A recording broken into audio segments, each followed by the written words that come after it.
soal sourcing dan sebagainya gitu dari Ini kan teman-teman dari pekerja ya.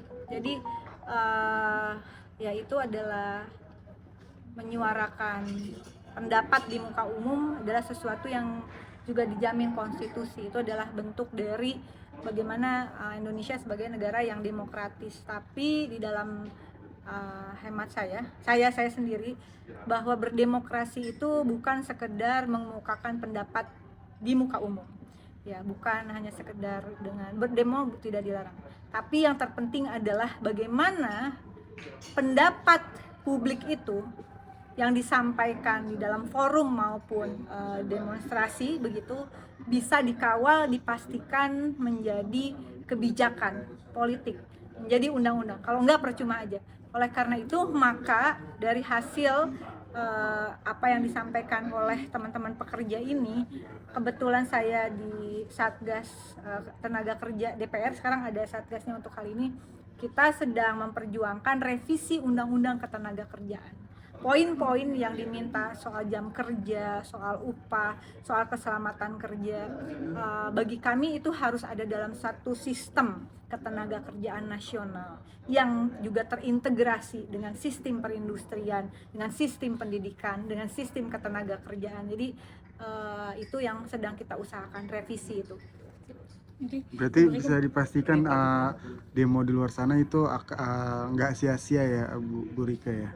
Maksudnya tersalurkan ide-ide yang diajukan.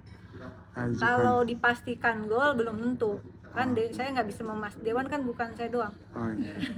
Jadi ini sesuatu yang biasa ketika kita memperjuangkan contoh undang-undang BPJS, itu memang hasil kolaborasi antara politisi dengan masyarakat sipil, terutama kaum buruh. Itu 3 tahun saya merjuangin, dan biasanya mereka nanti masuk ke dalam sebagai fraksi balkon dan seterusnya. Menjalankan tugas sebagai anggota dewan sampai sejauh ini bagaimana? Saya sangat menyenangi pekerjaan saya bangga dengan pekerjaan saya sebagai politisi.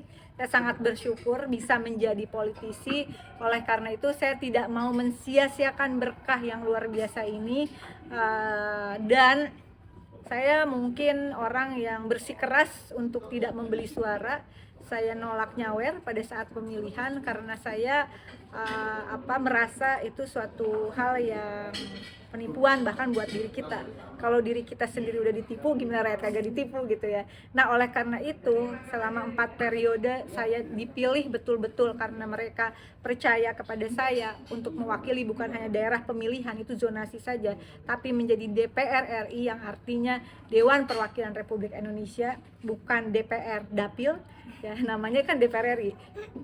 Mereka kasih kepercayaan, dan insya Allah meskipun banyak yang belum bisa saya selesaikan, saya akan terus jalan apapun yang terjadi. Mohon doanya, mohon dukungannya. Bagi saya ini adalah mandat dari rakyat yang harus saya pegang kuat, dan meskipun nggak gampang, tapi dengan kesabaran progresif revolusioner insya Allah bisa terus berjalan. Dan harus sabar, karena orang sabar pasti kesal. Menjalankan tanggung jawabnya bagaimana nih? Sebenarnya sih apa yang saya kerjakan ini ya menjalankan sumpah jabatan.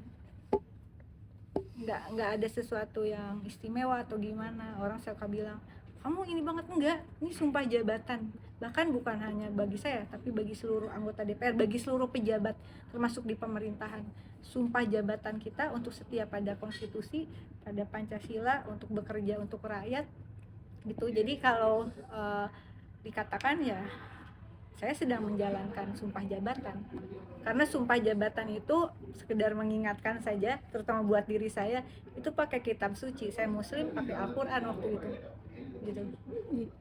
Bagaimana nih dengan pendekatan tolak kenaikan iuran BPJS, sudah itu yang penting. Pendekatan ke masyarakatnya seperti apa sih?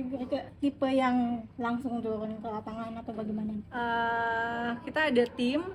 Saya ada Laskar Juang, bukan hanya di daerah pemilihan tapi di beberapa daerah di seluruh Indonesia, terutama menangani advokasi masalah kesehatan, bencana, dan kasus hukum seperti kasus-kasus sengketa lahan gitu. Jadi kita kerjanya berjejaring, dan kalau ke lapangan ya pastilah bisa dilihat di IG saya. Kak, saya kalau sebulan aja nggak turun ke lapangan itu saya sakit, encok saya kumat. Cara menjalankannya kan tadi juga banyak rintangan katanya. Pengorbanannya seperti apa sih dengan menjalankan tugas yang tidak mudah ya? Ya nggak mudah, apalagi kalau udah masuk untuk membongkar kasus-kasus korupsi ya, itu pasti nggak mudah, tapi buat aku itu indah, apalagi kalau orangnya terus ditangkap di penjara, indah banget. Pengorbanannya seperti apa sih Bu Rika dengan menjalankan Maaf ya, tugas ini? aduh ntar dia yang marah lagi sama gue. Enggak ada. Nggak habis kayaknya tuh sebenarnya kalau dihitung ya, kayak saya kan selalu acuannya data nih. Nah, data itu kalau bener aja kebijakan pembangunan itu based on data yang akurat, 3.000 triliun per tahun itu cukup banget. Nanti setelah ini saya akan bongkar kenapa iuran BPJS itu sebetulnya nggak usah naik dan apakah cukup banget. Dan ini kemungkinan ada indikasi permainan data penerima bantuan iuran. Jadi korupsi itu dimulai dari data yang tidak akurat. Karena data mendrive semua program, dia mengendalikan semua anggaran negara, pusat maupun daerah. Kalau datanya salah, mau programnya bagus, anggaran gede, tetap nyasar. Itulah yang disebut dengan korupsi. Jadi KPK juga menurut saya aparat penegak hukum, saatnya kita bergerak kalau mengungkap kasus korupsi itu dari mulai datanya. Ini worth it nggak anggaran misalnya satu Kementerian Keuangan 47 triliun per tahun dengan pegawai kurang lebih 77.000, sementara Kementerian Tenaga Kerja ngurusin tenaga kerja yang more than 100 juta orang itu 1,3 triliun dengan BLK seluruh Indonesia punya pusat daerah nggak lebih dari 290. Apakah masuk akal satu kementerian yang sebenarnya hanya kasir negara begitu anggarannya lebih dari 40 triliun, sementara anggaran ke daerah itu akan dipotong lagi 30 triliun, sementara yang namanya penerima bantuan iuran dari APBN itu sudah 96 juta, tapi kenapa harus dibebankan lagi ke daerah sekitar kurang lebih 47 sampai 50 juta anggarannya dari APBD. Kalau iuran PBI-nya naik, maka APBD juga akan kena imbas. Satu orang 42.000 kali 12 bulan. Saya ada hitungannya, tapi intinya ini kan sebenarnya juga ada kemungkinan double iuran, ada kemungkinan datanya nggak valid dan segala macam. Dipotong 30%, kembali transfer ke daerah, tapi daerah juga harus menanggung penerima bantuan iuran dalam program kesehatan ini.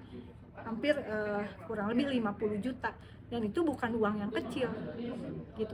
Di luar dari itu juga kan utama terkait tunjangan. Ibu Rika sendiri ketika memanfaatkan tunjangan itu untuk dalam bertugas seperti apa sih? Riset, saya riset semua yang saya sampaikan, analisis itu butuh riset.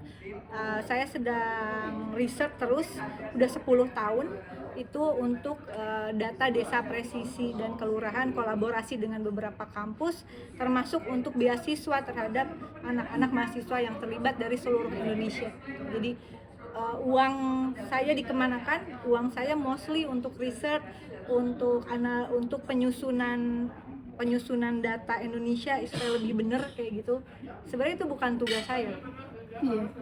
Itu saya harus sekarang kita sudah punya 500 desa dengan menggunakan teknologi drone, pendekatannya drone participatory mapping dengan aplikasi langsung ke WebGIS gitu, dan riset itu biayanya besar, tapi menurut saya ya alhamdulillah ada tunjangan yang bisa saya alihkan untuk hal-hal seperti itu. Terpikirkan untuk ke sana seperti apa mungkin? Ya kan itu memang kalau menurut saya lebih dari cukup ya kalau yang diterima DPR itu. Jadi research ini, kebijakan itu harus based on research. Saya nggak mau hanya lip service, saya ngomong tapi saya sendiri tidak punya basis data riset gitu.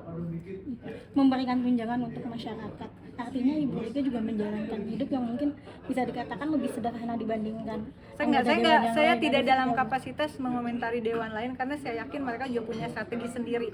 Tapi kalau dikatakan pengeluaran saya terbesar untuk apa?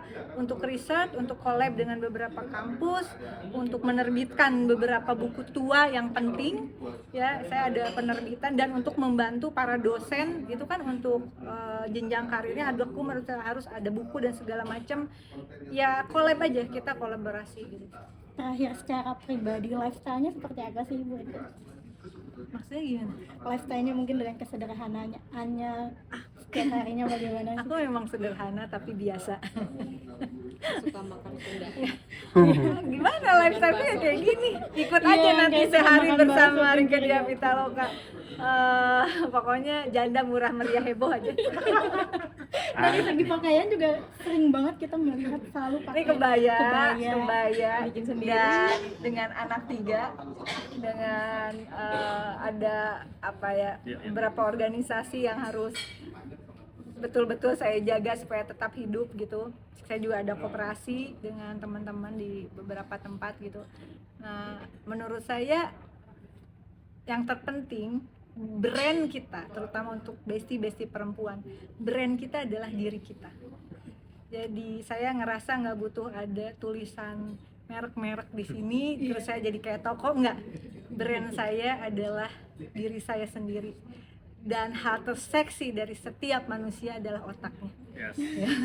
Kalau dari pakaian nih, ini Udah, bikin Pak. sendiri kah atau gimana? Jahit nih, Oh, iya. kainnya ini jelas lah, pokoknya gue pengiritan banget.